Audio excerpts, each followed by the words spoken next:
नमस्कार दोस्तों, आपका अर्जुन सिंह। आज देखिए क्राउड ज़्यादा है।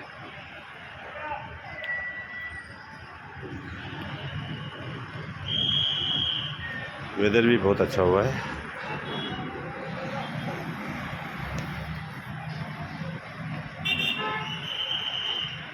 बादल है लेकिन बारिश नहीं हुई है।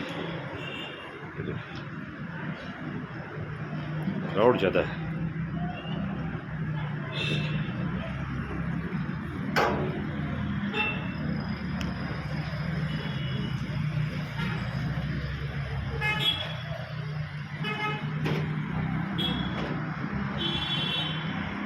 ये गांधी रोड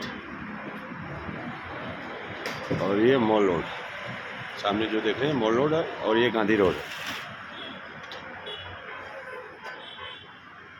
गांधी रोड का ये नज़ारा देखिए आज का।